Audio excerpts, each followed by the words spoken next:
С нами на связи находится Михаил Поддубский, аналитик группы компаний Телетрейд. Михаил, здравствуйте.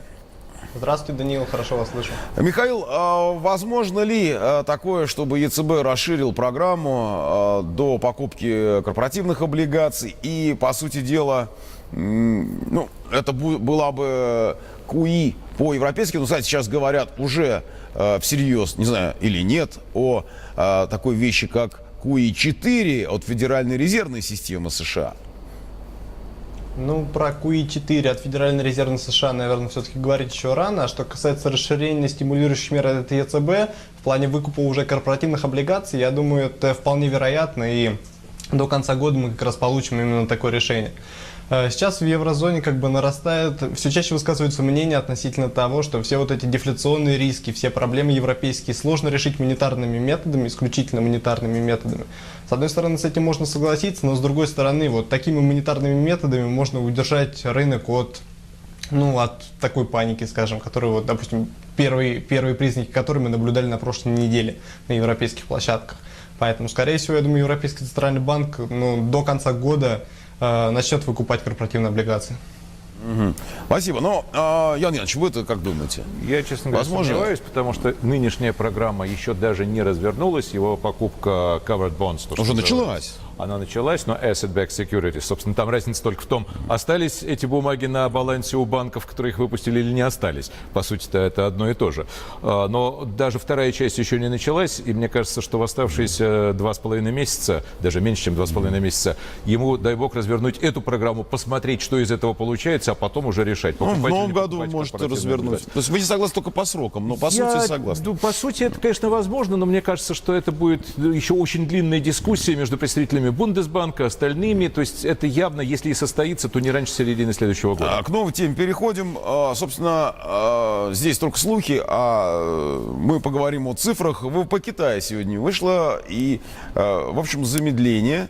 Но замедление несколько лучше, чем прогнозировали эксперты. Тем не менее, это самый худший показатель роста китайской экономики за последние 5 лет, то есть с 2008 года.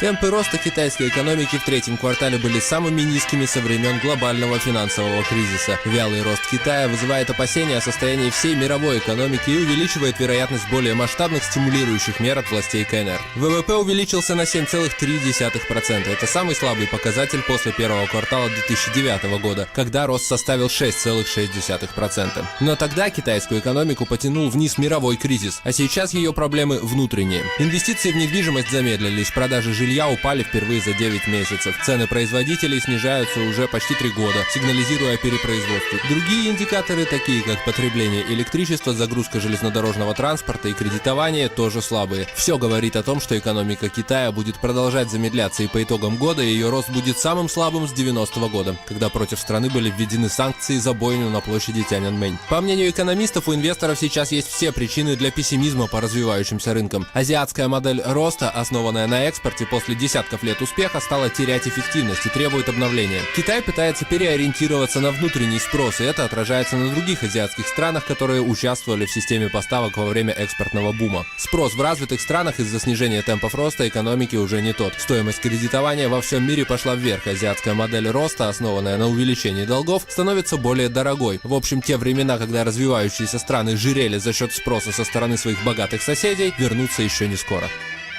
Ян Янович, в принципе, замедление ВВП Китая – это не какая-то сенсация. Ожидаемая вещь. Я бы вообще сказал, что это замедление по-китайски до 7,3%. Да, для Китая, конечно, нам бы такое замедление. И всем бы такое. Кому угодно такое замедление. Это Тем не менее, факт остается фактом. Развивающиеся экономики, так называемые развивающиеся, теперь уже не такие быстрорастущие, за исключением китайцев, Да, конечно. естественно. Но, с другой стороны, насколько я понимаю, никто не ждет, что на основании этих цифр Центральный банк Китая или вообще власти вдруг начнут какой-то политику стимулирования. Он все и дело, что цифры слишком хорошие для того, чтобы начинать стимулировать, но слишком плохие для того, чтобы говорить, вот Китай сейчас будет опять покупать тонны железа, руды, баррели нефти, ничего этого не будет. И так далее. Но потом, плюс к этому есть более долгосрочное соображение. Китай переходит к экономике, основанной на услугах, поэтому ему не нужны такие высокие темпы роста, как были когда-то, для того, чтобы поглощать сельское население, которое перетекает в города. Тогда они перетекали в промышленность, сейчас сейчас они перетекают в сферу услуг, поэтому даже более низкие темпы роста вполне безопасны для Китая. К Михаилу обращусь, если вы еще с нами.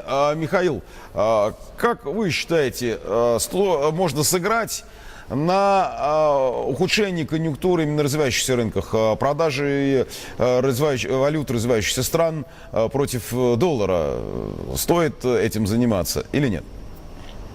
На мой взгляд, все-таки вот на текущий момент вряд ли стоит. И я думаю, что оптимизм постепенно сейчас, до конца года начнет возвращаться на фондовые площадки, в особенности на рынок американский.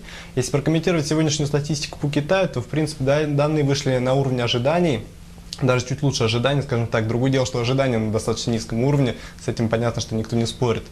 Понятно, что от Китая сейчас ждать внедрения каких новых стимулирующих программ не стоит, но однако риторика представителей Федеральной резервной системы сейчас все-таки смягчается.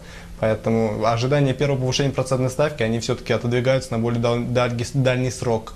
Что касается сезона корпоративной отчетности в Штатах, то он, в принципе, преимущественно в позитивном ключе выходит. И не забываем, что после окончания сезона квартальной отчетности начнут возвращаться байбеки.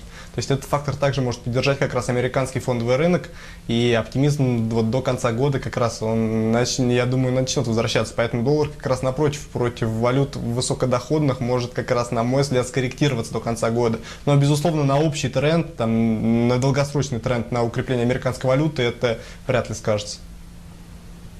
Спасибо вам, Михаил. Михаил Подумский, аналитик компании Телетрейд, был на прямой связи с нашей студией.